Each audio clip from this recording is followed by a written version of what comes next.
ప్రేక్షకులకు విజ్ఞప్తి. ఈ కార్యక్రమంలోని ప్రతి అంశం విషయ పరిజ్ఞానం కోసమే, ఎవరిని ఉద్దేశించినవి కావు. ఇందులో సూచనలు, సలహాలు కేవలం పాల్గొన్న వారి వ్యక్తిగత అభిప్రాయాలు మాత్రమే. ప్రేక్షకులు విజ్ఞతతో గ్రహించి వారి సూచనలు పాటించడమా లేదా అన్నది మీ వ్యక్తిగత నిర్ణయం. ఇందులో ఏ విధమైనటువంటి వ్యక్తిగత ఫలితాలకు గాని, వ్యక్తిగత లావాదేవీలకు గాని ఛానల్ యాజమాన్యానికి, సిబ్బందికి ఏ విధమైన సంబంధము, బాధ్యత లేదు. ప్రేక్షకులు గమనించగలరు. ధన్యవాదములు. నమస్కారం శ్రీ ఆచార్య అనంతకృష్ణ స్వామి గారు. నమస్కారం అండి. సో ఇది అంటే మీరు చెప్పే ముందు క్లాసెస్ గురించి, బుక్స్ గురించి చాలామంది అడుగుతున్నారు. ఎక్కడ దొరుకుతాయి అండ్ క్లాసెస్ ఎక్కడెక్కడ స్టార్ట్ అవుతాయి అని ఏం చెప్తారు దానికి? ఇక బుక్స్ గురించి మనం లాస్ట్ టైం వీడియోలో చెప్పాము. కావాల్సిన వాళ్ళు కొరియర్ ద్వారా తెప్పించుకోవచ్చని. ఆల్రెడీ ఆ ప్రాసెస్ స్టార్ట్ అయిపోయింది. చాలామంది బుక్స్ ఆర్డర్ పెడుతున్నారు. కాబట్టి దాని ద్వారా మీరు కొరియర్ ద్వారా తెప్పించుకోవచ్చు. కింద నెంబర్లకు కాల్ చేసేసి తెప్పించుకోవచ్చు. Thank you sir, thank you so much. Last వీడియోలో మీరు ఒక మంచి మాట అన్నారు. మనం ఎప్పుడైతే సైలెంట్గా కూర్చొని మనం ఆలోచించుకుంటూ ఉంటామో, మన ఇన్నర్ మైండ్లో దాని నుంచి పుట్టుకొచ్చే నాదం ఒకటి వినిపిస్తూ ఉంటుంది మనకి.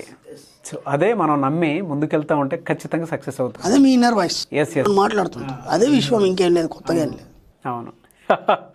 Really great. అందులో పర్టికులర్గా ఏం చెప్తున్నారని? దాదాపు 300 వీడియోలు దాటినాయి మనకి. అవును. వీడియోలు బాగున్నాయి, ఓకే, ఎంజాయ్ చేస్తున్నారు. వీడియోలు బాగున్నాయంటే కాదు, మీరు ఇంతవరకు ఏం సాధించారని ముందు మనకు అది కావాలి. ఎందుకంటే కొన్ని ఎలా ఉంటాయంటే వింటుంటే హాయిగా అనిపిస్తుంది, ఇంకా వినాలనిపిస్తుంది. కానీ వింటూ పోతుంటే మీరు సాధించింది ఏమింది అనేది కూడా మీరు బేరీజ్ వేసుకోవాలి కదా. అవును. ఇంతవరకు ఏం సాధించారు? చాలామంది ఏమంటున్నారంటే మీ వీడియోలు విన్న తర్వాత మాకు చాలా పనులు అయినాయండి. ఓకే, అంటే మీ పనులు కావడానికి మనం వీడియోలు చెప్తున్నామా? ఒక్కసారి ఆలోచించండి. మీ పనులు కావడం కోసం మనం వీడియోలు చెప్తున్నామా? దానికోసం చెప్పట్లేదు లేదు. మీ లక్ష్యం ఏమని చెప్తున్నాం మనం. మీ లక్ష్యాన్ని ఎంతవరకు సాధించారు దాని మీద ఇంకా మీకు ఎప్పుడు దృష్టి వస్తుంది? 1000 వీడియోలు చేసినా మనం ఇదే ఉంటుంది తప్ప అసలు మీకు ఎప్పుడు మీరు ఆ యొక్క లక్ష్యాన్ని చేరుకుంటారు? మనం చెప్పింది ఏంది, మీరు చేస్తున్నది ఏంది? అవును. దాన్ని ఎవరు గమనించట్లేదు. నా దగ్గరికి చాలామంది క్లయింట్స్ కూడా వస్తున్నారు, నా మెసేజ్ కూడా పెడతారు. గురుగారు మీరు చెప్పినట్టు చేస్తే మాకు పలానా పనులు అయిపోయినాయి. ఏం పనులు అయిపోతాయి? ఏదైనా ఆగిపోయినా డబ్బు రావడం ఒకటి, ఏదైనా ఆస్తి ఉంటే అమ్మడం ఒకటి, లేదంటే వాళ్ళ పాపకి ఏదో సీట్ వచ్చింది. దానికి దీనికి ఏమైనా సంబంధం ఉందా? మన సబ్జెక్ట్కి వాళ్ళ పాపకు సీట్ రావడానికి ఏమైనా సంబంధం ఉందా? మీరు చెప్పినట్టు అఫర్మేషన్ చేసేయండి, అఫర్మేషన్ చేయడం వల్ల మా పాపకి సీట్ వచ్చింది. వీడియో విన్నది నువ్వు, పాపకు సీట్ ఎలా వస్తుంది? వీడియో విన్నది నువ్వు, పాపకు సీట్ ఎలా వస్తుంది? నేను చెప్పానండి ఇలా అఫర్మేషన్ చేయాలి. నువ్వు చెప్పడం ఎందుకు? పాపకు ఒకసారి వీడియో చూపించు. ఇంకా నువ్వు చెప్పే అవసరం లేదు. ఇక ఇప్పుడు ఎంత ఈజీ అయిపోయింది మనకి. జస్ట్ సెండ్ చేసాము మనీ మంత్రాన్ని, మనం బోలెడు వీడియోలు వస్తాయి. అవును, సెండ్ చేయండి. ఇక వాళ్ళు రెగ్యులర్ కంటిన్యూ చూస్తుంటారు. వాళ్ళ లక్ష్యాలు ఏంటి, వాళ్ళ కోరికలు ఏంటి, వాళ్ళే నెరవేర్చుకుంటారు. నువ్వు చెప్పి ఇలా చేయని చెప్పడంలో ఏమవుతుందంటే, ఏదైనా మనం డైరెక్ట్ వినడం వేరు, ఇతరుల ద్వారా చెప్పడంలో చాలా తేడా వచ్చేస్తుంది. సైన్స్ పరంగా ఒక డిజైన్ చేస్తారు. ఇప్పుడు అందరినీ ఒక సైడ్ ఫేస్ చేయమని చెప్పేసి చివరున్న వ్యక్తి ఒక యాక్ట్ చేశాడు. ఆ తర్వాత నెక్స్ట్ అదే యాక్ట్ ఇంకోతను చేశాడు. అలా ఫస్ట్ చేసిన యాక్ట్కి చివరికి వచ్చేసరికంటే చాలా తేడాలు వచ్చాయి.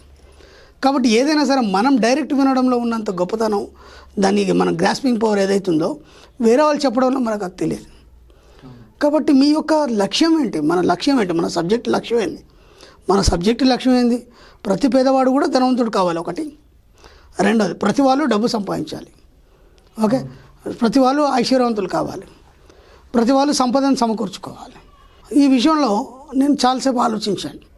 అసలు వీళ్ళు ఏమనుకుంటున్నారు, ఏం చేస్తున్నారు, అసలు వీళ్ళ ఆలోచన విధానం ఎడిపోతుంది అంటే మనం చెప్పే సబ్జెక్ట్ దేనికి పనికిస్తుంది, దేనికోసం పనికిస్తుంది, మనం ఏం చెప్తున్నాం, వాళ్ళు ఏం చేస్తున్నారు. వాళ్ళు మామూలుగా కామన్గా వాళ్ళకి అయ్యే పనులతోనే వాళ్ళు మేము సాధించామని ఒక తృప్తిలో ఉంటున్నారు. వాళ్ళు అంటే వాళ్ళు ఏం ఆలోచిస్తున్నారంటే, ఇప్పుడు మనకి ఏమేమి పనులు కావాలి, అయిపోతున్నాయా లేదా, మనకేమేమి కావాలి ఇప్పుడు పనులు ఏవైతే పెండింగ్ ఉన్నాయో. అంటే ఇప్పుడు నేను ఎన్నోసార్లు చెప్పాను, కొన్ని రోజులు మీరు మనీ మెడిటేషన్ చేయగానే ఆటోమేటిక్గా మీకు కొన్ని పనులు అయిపోతాయి, కొన్ని అద్భుతాలు జరుగుతాయి. నేను చెప్తున్నాను కదా, ఎప్పటి నుంచి ఆగిపోయిన అమౌంట్ రావడం కానీ, ఎప్పటి నుంచో పెండింగ్ ఉన్న వర్క్ ప్రోగ్రెస్ కావడం కానీ, ఇలా ఇవన్నీ చిన్న అయిపోతాయి. ఇది కాదు కదా మన లక్ష్యం.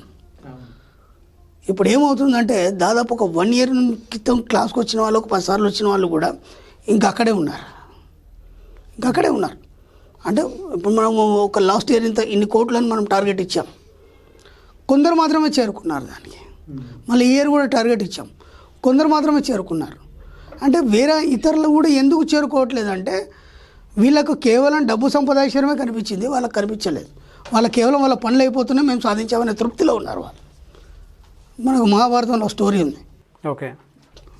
ద్రోణుడు పాండవులందరికీ కౌరవులందరికీ శిక్షణ ఇస్తున్నప్పుడు ఏమైందంటే అక్కడ పక్షిని కొట్టమన్నాడు, పక్షి కన్నును కొట్టమన్నాడు. అందరికి అడిగితే ఏం కనిపించింది? పక్షి కనిపించింది. అర్జునుడికి ఒక్కడికే కన్ను కనిపించింది. వీళ్ళందరికీ పక్షి కనిపిస్తుంది, కన్ను కనిపించట్లేదు. మన లక్ష్యం ఏంది? కన్ను. ఆ కన్నే డబ్బు, సంపద, ఐశ్వర్యం. కాబట్టి ఎంత వీలైతే అంత మీకు మామూలు పనులు ఆటోమేటిక్గా అయిపోతాయి. మీరు జస్ట్ మనీ మెడిటేషన్ చేసి ఒక 40 days కాగానే ఆటోమేటిక్గా అయిపోతాయి. దాంట్లో మీకు అనంతమైనటువంటి అద్భుతాలు జరుగుతాయి. అద్భుతాల్ని ఏనాడు కూడా పట్టుకొని కూర్చోకండి. నేను 100 సార్లు చెప్పాను. నేను ఇప్పటికి ఎన్నోసార్లు చెప్పాను. నేను మీకు ఎన్నో అద్భుతాలు జరుగుతాయి. వాటిని టేక్ ఇట్ ఈజీగా తీసుకోండి. ఎందుకంటే ఇంతవరకు మనకు అద్భుతాలు ఎలా జరుగుతాయని మనం అనుకున్నాం. మనం ఎవరో స్వామీజీ దగ్గరికి వెళ్ళాం, లేదంటే ఎవరు జ్యోతిష్యుడి దగ్గరికి వెళ్ళాం, లేకపోతే దేవుడి మనం ప్రార్థన చేసాం, చేయడం వల్ల అద్భుతాలు జరిగినాయి అనుకున్నారు. కాదు, మీ ఇన్నర్ మైండ్ పదే కోరుకోవడం జరిగిన అద్భుతాలే అవి. కానీ ఇక్కడేమవుతుందంటే మనీ మెడిటేషన్లో ఆటోమేటిక్గా మీ యొక్క అనంతమైనటువంటి శక్తి అది బయటికి ఉత్తేజితం అయిపోయి ఆటోమేటిక్గా మీ పనులన్నీ ఆటోమేటిక్గా అయిపోతాయి. కాబట్టి ఒక అద్భుతాన్ని పట్టుకొని మీరు అక్కడే ఆగిపోకండి, దాన్ని వదిలిపెట్టండి. అది అయిపోయిందా, థ్యాంక్ యూ చెప్పండి, అంతే. ఒక పని జరిగిందా, థ్యాంక్ యూ చెప్పండి. మన లక్ష్యం ఎక్కడుంది? 1000 మైళ్ళు. ఆ 1000 మైళ్ళు మాత్రం మీకు కనిపించాలి. మధ్యలో ఎన్నో హర్డిల్స్ వస్తాయి, అవన్నీ వదిలిపెట్టండి. హర్డిల్స్ వస్తాయి, మంచివి వస్తాయి, చెడ్డవి వస్తాయి, దాని గురించి అసలు ఎక్కడ కూడా ఆలోచించద్దు మీరు. 1000 మైళ్ళే మీ టార్గెట్, అది మాత్రం మీ మైండ్లో కనిపించాలి. ఇప్పటి నుంచైనా సరే ఈ చిన్న వాటిని పట్టుకొని పోయి అవసరం లేదు. వాటన్నిటి పక్కన పెట్టండి. అలాగే డబ్బు, సంపద, ఐశ్వర్యం, మీరు గొప్ప కోటీశ్వరులు కావాలి, ధనవంతులు కావాలి, అది మాత్రమే మీకు కనిపించాలి. ఇంకా వేరే దాని మీద దృష్టి పెట్టకండి.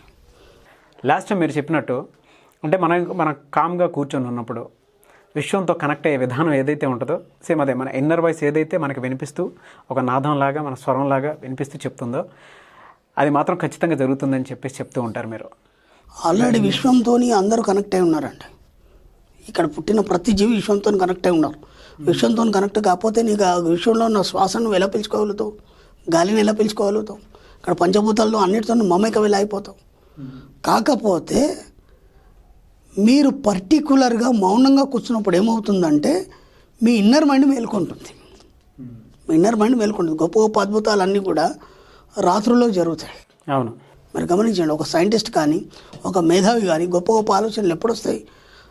నిశ్శబ్దం ఎప్పుడైతే వస్తుందో అందులోంచి ఒక కొత్త ఆలోచన పుడుతుంది. అంటే రాత్రి అందరూ పడుకున్న తర్వాత మేధావులు మేలుకుంటారని చెప్పాను నేను.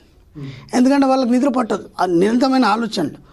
అప్పుడు ఒక అద్భుతాలు అనేటివి అన్ని రాత్రిలోనే సృష్టించబడతాయి. ఎందుకంటే నిశ్శబ్దం ఎప్పుడైతే ఆవహిస్తుందో అప్పుడు ఒక నాదం పుడుతుంది. అంటే అది మీ ఇన్నర్ వాయిస్. నాదం అంటే ఇంకేదో కొత్తది కాదు, మీ ఇన్నర్ వాయిస్. దాన్ని శ్రద్ధగా మీరు విన్నప్పుడు కొత్త ఆలోచనలు వస్తాయి. అది ఖచ్చితంగా సక్సెస్ అవుతుంది. కాబట్టి మీరు డబ్బు, సంపద, ఐశ్వర్య విషయంలో కూడా ఈ చిన్న అద్భుతాలన్నింటినీ పక్క పెట్టండి ఫస్ట్. అలాంటి బోలెడు జరుగుతాయి, వాడిని మీరు పట్టించుకోకండి. మీకు ఏం కావాలో దాని మీద దృష్టి పెట్టండి. కేవలం డబ్బు, సంపద, ఐశ్వర్యం మాత్రమే మీ లక్ష్యం. మీరు అక్కడ కనిపించాలి, ఇక్కడ కాదు. ఇది అందరు కామన్ జరిగేది. ఇది మీరు దీన్నే పట్టుకొని ఇదే అద్భుతం అని చెప్పేసి దీంట్లోనే హ్యాపీగా ఉండి ఇక ముందు అడిగేయలేకపోతున్నారు. అది ముందు గమనించండి నేను చెప్పేది. అది ఇప్పుడు ఎలా ఉందంటే తేనెలో చీమ పడింది. చీమకు తేనె అంటే ఇష్టం, పాపం బయటికి రాలేదు. అర్థమైందా? తేనెలో పడకుండా జాగ్రత్తగా ఉండండి. ఇంకా అంతకంటే ఇంక గొప్పది ఉంది. మీరేమనుకుంటారు? ఈ అద్భుతాలు జరగానే నాకు అన్నీ అయిపోయినాయని ఒక తృప్తిలో ఉంటున్నారు. అది కాదు అద్భుతం. మీ అద్భుతం ఏంది? డబ్బు, సంపద, ఐశ్వర్యం. ఆ టార్గెట్ చేరినప్పుడే నిజమైన అద్భుతం మీరు సాధించినట్టు. ఈ చిన్న వాటి మీద మీరు అక్కడనే అయిపోయినారనుకోండి. ఇంతకుముందు చెప్పాను, ఒక 1 కోటి రూపాయలు అనుకున్నారా, నేను సాధించాను, నేను 1 కోటి రూపాయలు అనుకున్నా, అక్కడ అయిపోయినారనుకో 10 కోట్లు సంపాదించలేరు మీరు. సింపుల్. మీ లక్ష్యం 10 కోట్ల, 10 కోట్లు అయిపోయిందా 100 కోట్లు, అలా పెంచుకుంటూ పోండి. ఎక్కడ కూడా దేంతో సంతృప్తి చెందొద్దు. అది నేను చెప్పేది. డెఫినెట్గా సార్. థ్యాంక్ యూ అండి. Thank you so much Shri Acharya Anantakrishna Swami గారు. Thank you.